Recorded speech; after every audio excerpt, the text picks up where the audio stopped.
日本核辐射、电站爆炸，所有的人全部往东跑，有华为的一个人往西跑，去抢修手机基站，你听懂了吗？结果被爆炸引爆，然后受了重伤，然后任正非亲自接待他，他说：“孩子，你才20多岁，你都应该往东跑，你咋往西跑呢？”他说：“董事长，我们华为的价值观第一条是什么？以客户为中心。我要去抢修手机基站啊，我抢修了手机基站才能救人啊，不然的话那得多死多少人啊！”任正非哭了。任正非握着那个20多年的青年说了一句话：“傻孩子，以后当你自己的性命跟公司的价值观产生冲突的时候，记住，选择自己的性命。”他讲完这句话以后，那个小孩哭了。那个小孩没说话，出去以后嘟嘟囔囔的跟搀扶他来的那2个同事说：“董事长说是这么说，说我们的生命跟客户利益发生冲突的时候，要以自己的生命为核心。”董事长哪一次不是以客户利益为中心？我想告诉我们在座的各位，这是一种什么精神？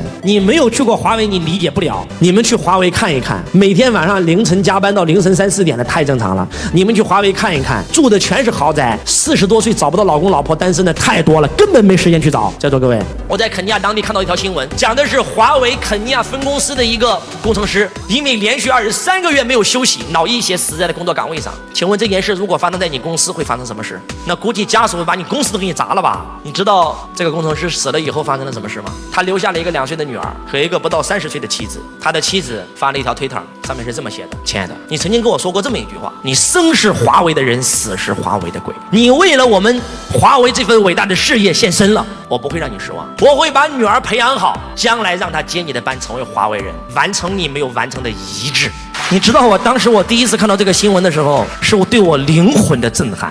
我在想，怎么会这样？但是我又一想，正常啊，正常啊。你的员工死在工作岗位上，家属会闹事，因为他是员工嘛。请问，如果一个企业的创始人死在了工作岗位上，他的遗孀会闹事吗？闹啥呀？都自己家公司，为自己家事业死了，闹啥呀？在华为，人人都是股东，没有人闹。华为为什么这么厉害，你知道吗？我们去飞肯尼亚的时候，有一架非常小的飞机，在这个俄塞俄比亚吧，一个非常小的飞机。然后那个华为的工程师跟我说了一句话，他说：“周老师，你知道吗？每一年这样的小飞机啊，上面一定有一个华为人在飞。每一次这个地方飞机失事率非常高，每一次飞机失事我们都特别的担心，但是依然还是有人要飞。甚至有一次，任正非任总都在那架飞机上差点掉下来。”在肯尼亚这个非洲发生动乱，他们签好单以后没办法，必须得去给客户安装，因为他的价值观是以客户为中心。但是那个地方已经被武装力量给占领了，他们的工程师到当天就遇到了武装抢劫。到现在为止，华为的那个公司招牌上还有被子弹孔扫过的痕迹，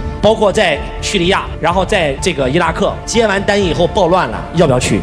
要去。华为人就是这种精神才造就了今天这样的庞然大物。为什么在5G 领域无人可以超越？就是这股企业文化，就是这个魂，让这个企业能够助推往前走。就你的公司如果有这套东西安装进去，你的公司也可以变成今天这样。所以你要不要跟华为学习管理？学习他的企业文化必须学，而他的企业文化给你分解出来就5大系统。任何一个再牛逼的企业，包括阿里，包括腾讯，包括亚马逊，包括苹果，包括谷歌，周老师全部都去过。我的公司为什么能做起来，你知道吗？因为没有一个人认为在为我干，他们都在认为他们在为谁干？为自己干才有动力啊！这个各位记住一句话：企业的规模等于有多少人为他操心，他就能做多大。来，在座的各位是老板的举手，摸摸你的良心，问问你自己，在你企业里面有几个人像你一样为企业操心？很多人摸完以后说：“老师俩，一个是我，一个是我老婆。”所以你做了15年还是个个体户啊？请问在华为，在任正非旗下有多少人像任正非一样为华为操心？17万人，因为华为全球有17万员工，人人都像任正非一样为华为操心。为什么？因为加入华为那天起，你就是华为的股东。任正非只占华为不到1.2%的股份，所有股份全部全员分红。哎，你们能听懂我在说什么吗？各位，来看看这格局，看看这境界。为什么他能够在5G 领跑世界？最少领跑5年，6G 来临，全世界没有对手。为什么？你要明白，20年前华为那个公司那个设备，那简直就 low 的就不能再 low 了。他能够打败世界列强，凭什么？在座各位，凭的就是这股不要命的精神。那为什么会这样呢？如果任正非没有格局，没有境界，没有使命，他不可能引领这帮人。你听完周老师的《华为传》，你就会发现，任正非绝对优秀、卓越、辉煌、神奇，他绝对是在神奇位次。那个格局金字塔，为家族、为员工、为客户、为民族，任正非绝对是在为全人类那个位次。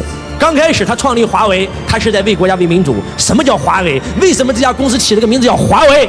中华有为，故名华为。当你是一个自私自利的人的时候，你没有格局，没有境界，你只能成为普通人。但是当你有一个为家族崛起而努力的心的时候，你再烂都是企业里20%的人。当你上升到为员工这个维次的时候，你再烂都会变成一个老板。当你上升到为顾客的时候，你再烂都会变成一个企业家。你们离企业家的距离很远，同时也很近，就差那么一点点。当你上升到为国家、为民族的时候，你会变成民族企业家；当你上升到为全人类的时候，你就变成了神。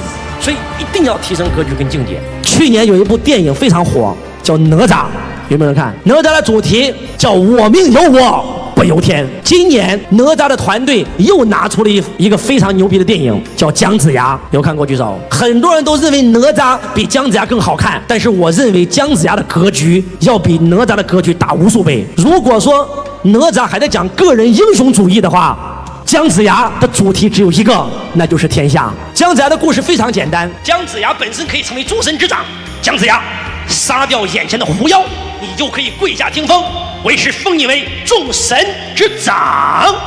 姜子牙拔起剑，正准备杀狐妖的时候，突然发现狐妖里面有个人。他说：“那里面有人，不能杀。”师尊，师尊说：“不杀他，你就违反了我的将令。我要废了你的所有的法力，把你贬为凡人。”姜子牙说：“一人不救，何以救苍生？”姜子牙没有下手，到最后只能够贬为素人。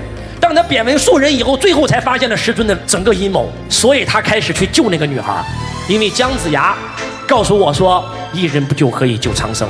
天下是天下人的天下，不为己安，为安天下；不为己谋生，为天下人谋生。愿这世间再无不公，愿这世间再无愚昧谎言，愿这世间再无颠沛流离。天下是天下人的天下，一人不救，何以救苍生？”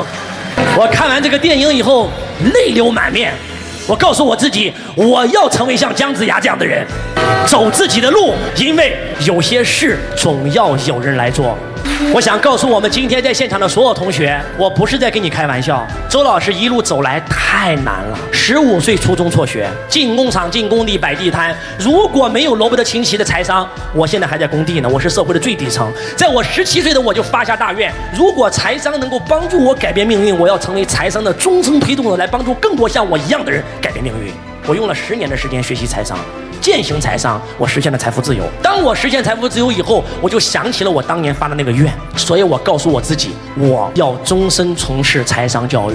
虽然这条路很艰辛，虽然这条路很难，虽然这条路会充满了坎坷，但是我觉得值得。特别是从事教育这11年以来，有无数的家庭，有无数的企业因为周老师的课实现财富自由，实现自动化运营。所以我想告诉我们今天在现场的所有同学，周老师的梦想是让1亿家族实现财富自由，身心富足。但是靠周老师一个人够不够？为什么我要培养更多的财商导师？我的梦想是在全中国661个地级市，每一个地级市都能培养出一个财商导师。我要把你们变成一个财务自由的人，把你的公司变成自动化，然后我只有一个要求，那就是如果你通过学习实现了财富自由，当你的企业自动化运营以后，跟我一起站在讲台，成为你那个城市的城市之光，把财商带给你的父老乡亲。好还是不好？或许你已经关注了周老师很久，听了周老师很多的音频，看了周老师很多互联网平台的各种视频，却一直找不到跟周老师链接的机会。今天这个机会它来了，点击下方链接即可预约课程，找到周老师，让周老师带你走进财富的大门。